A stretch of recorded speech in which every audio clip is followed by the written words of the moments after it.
Destiny is often mistaken for a blessing, but in truth, it is a heavy burden that crushes the spirit before it ever elevates the man. History is written by those who survive the weight of being chosen. In the harsh, sun-scorched lands of Canaan, young Joseph stood as a solitary figure of brilliance amidst a rough world. He was the son of Jacob's old age, the tangible proof of a love that burned brighter than wisdom allowed.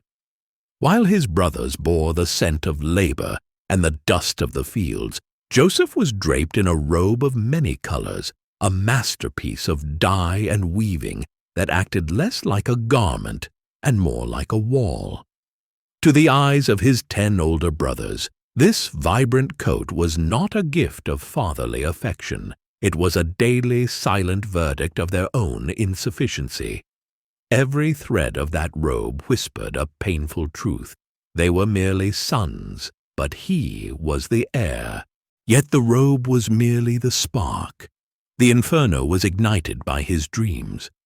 Joseph possessed a vision that transcended the earthly realm, seeing sheaves of wheat and celestial bodies bowing in submission to his presence.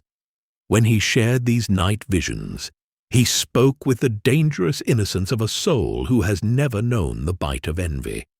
He did not realize that in the economy of power, to announce one's ascent is to invite one's destruction. His brothers listened, and in their hearts, the cold seed of hatred bloomed into a murderous intent. They saw a usurper. He saw only the truth. This is the tragic paradox of the visionary. The very gift meant to save the world often begins by destroying the peace of one's own home. The stage was set not for a coronation, but for a betrayal that would shatter the family to its core. The pit was waiting. The narrative shifts to Dothan, a lawless expanse where the moral constraints of home evaporated in the heat. As Joseph approached, the brotherhood dissolved instantly into a conspiracy. They stripped him of his tunic, an act that was less about theft and more about the violent dismantling of his identity. Without his father's covering, he was cast into the dry cistern, facing the abyss alone. Yet the true horror of this scene lies not in the violence, but in the apathy. The ancient texts record a detail that freezes the blood. While Joseph screamed from the darkness of the pit, his brothers sat down to eat a meal. This is the terrifying banality of evil, the sociopathic ability to digest food, while one's own flesh and blood awaits death just meters away. It demonstrates that the opposite of love is not always hate. Often, it is a cold, impenetrable indifference. But death was too simple a solution for destiny's twisted plan. When the Ishmaelite caravans appeared on the horizon, greed intervened to alter the course of history. Judah proposed a transaction, converting a brother into currency. In a moment of cold calculation, Joseph was hoisted up not to be saved, but to be sold. 20 pieces of silver, the standard price for a slave, changed hands. With that exchange, the prince of Canaan was legally erased. He was bound to the camels of strangers, dragged toward the unknown empire of Egypt. As he looked back at the diminishing figures of his kin, a psychological fracture occurred.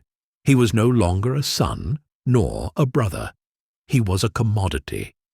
The refining fire had begun, and the boy who dreamed of ruling stars was now forced to learn the brutal lesson of serving men in the dust.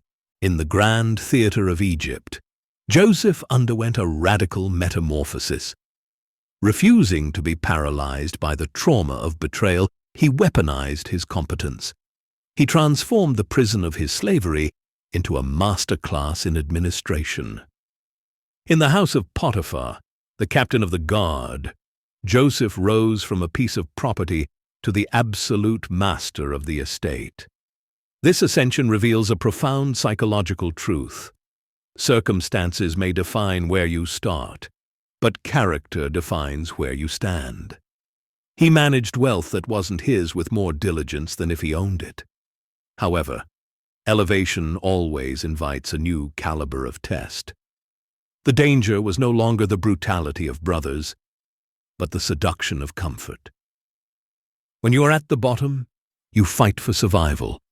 When you are at the top, you fight for your soul. Enter Potiphar's wife, a figure representing the ultimate trap of compromise. She offered him pleasure without consequence, a shortcut to intimacy. Yet, Joseph's refusal was an act of supreme rebellion against the expectations of his station. But integrity in a corrupt world often comes with a severe penalty. The garment. Once again, Joseph is stripped of his clothing. First, his brothers stripped his colorful robe to fake his death. Now, a spurned woman strips his slave tunic to assassinate his character, and used the very evidence of his escape to construct a lie. The falsehood traveled faster than the truth ever could. As the heavy doors of the dungeon slammed shut, Joseph was cast down for the crime of being righteous. It serves as a dark reminder. Sometimes, doing the right thing does not lead to a reward, but to a deeper pit. For years, the dungeon served as a tomb for the living. Here, time lost its linearity. Joseph interpreted the dreams of fellow prisoners with precision, yet his reward was silence. The cupbearer, restored to power, forgot the man who saved his mind. This amnesia was not an accident. It was the final, necessary crushing of the ego. Joseph had to learn that his deliverance would not come through human favors or networking, but through divine timing. He sat in the waiting room of destiny, refining his spirit until the crisis of the empire demanded his exit. Suddenly, the calm was shattered. Pharaoh, the god-king, was haunted by a nightmare of cannibalistic cattle, fat cows devoured by the starving. The magicians of Egypt, masters of the occult, stood impotent. The empire faced a threat that superstition could not solve. Joseph was summoned. He shaved his head, exchanged his prison rags for the linen of diplomacy, and stepped out of the dark. Standing before the throne, he offered more than a mystical interpretation. He offered a geopolitical policy. He diagnosed a coming economic collapse. 7 years of abundance to be swallowed by 7 years of devastating famine. He didn't just predict the rain, he proposed a logistical salvation. He outlined a plan for centralized grain storage and taxation, a complex system of famine relief. In that single hour, the dreamer transformed into the architect. Pharaoh recognized a wisdom that transcended age. The chains fell off, not by force, but by value. Joseph was elevated from prisoner to prime minister, proving that true authority is not taken. It is entrusted to those who can carry the weight of the world. 2 decades later, the wheel of fortune completed its turn.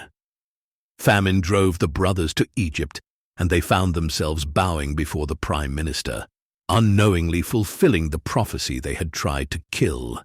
The dream had hardened into reality.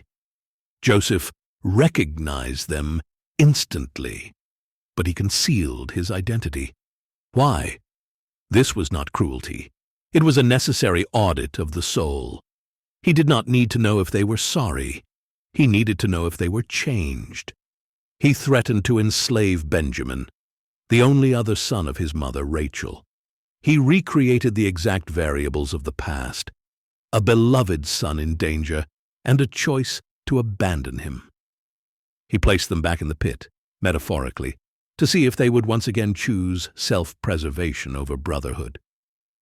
Then came the transformative moment. In the past, Judah had suggested selling Joseph to save his own profit. Now, faced with the loss of Benjamin, Judah stepped forward and offered his own life as a substitute. Take me instead, he pleaded. This act of sacrificial love broke the cycle of generational trauma. The man who once sold a brother was now willing to die for one. The test was complete. Joseph could no longer contain the deluge of emotion. He ordered the guards away and wept so loudly that the palace shook.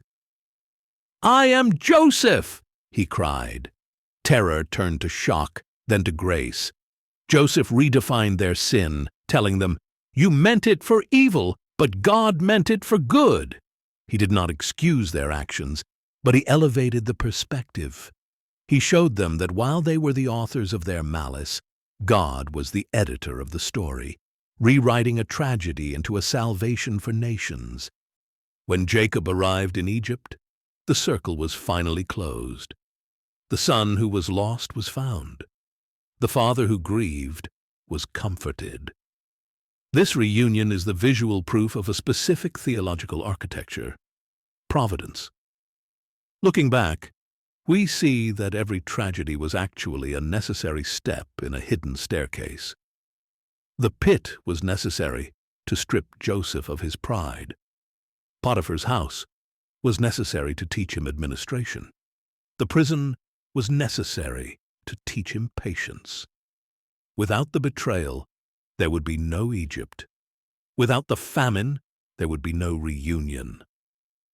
Joseph's life teaches us that our view of suffering is often too narrow. We see the messy threads on the back of the tapestry, while God is weaving a masterpiece on the front. Pain is not always a punishment. Often, it is preparation. So to you who are reading this, standing in your own pit right now, you may feel betrayed by friends, abandoned by circumstances, or forgotten in a dark season of your career. You may be asking, why is this happening to me? The story of Joseph answers, wait. The chapter you are in is not the whole book. Do not judge your destiny by your current location. You might be in the pit today, but that is simply the coordinates for your future palace. Maintain your integrity when no one is watching. Keep interpreting dreams even when you are living in a nightmare. Forgive those who pushed you down, for they were unwittingly pushing you toward your purpose. If this analysis of resilience sparked a fire in you, please subscribe and share this video with someone who needs hope. Remember, what the world intends for evil, heaven can repurpose for good. Your rise is coming.